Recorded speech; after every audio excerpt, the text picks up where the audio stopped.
It is hard to believe that New York City was once a small Dutch settlement.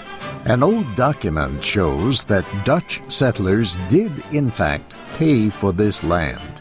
The document can be seen at the city's South Street Seaport Museum.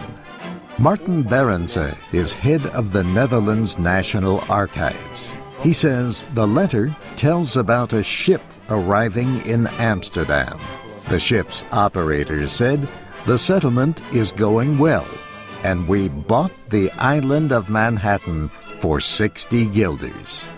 The letter is on loan for New York's 400th anniversary. Berendse says the letter tells about the settlement which became New York. The museum also has a map of the settlement. Another map shows just how small Manhattan was. That changed when Britain took control. Historian Barry Lewis says the British filled in part of the East River with waste because more land was needed. We had only about 100,000 people at the beginning of the 19th century. By 1875, the population of Manhattan is 1 million people.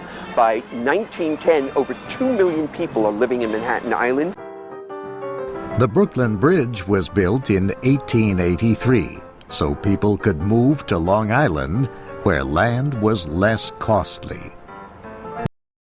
Lewis says people crossed the East River by carriage or boat, or they walked across the bridge. He says New York's underground trains led to the development of land in areas far from the center of the city.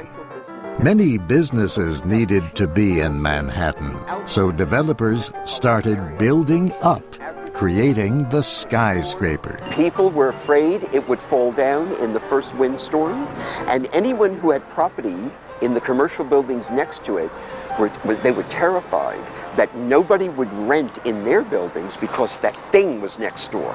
But more and more skyscrapers were built. Each one was higher than the next.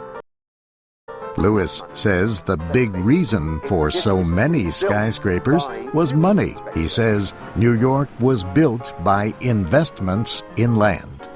That is not why everything was built. Some structures have improved the look of the city. Two examples are the Washington Square Arch and the Guggenheim Museum. But money is still important on the island that began as a trading center 4 centuries ago. The area the Dutch settled is now Wall Street, the world's financial capital. I'm Steve Ember.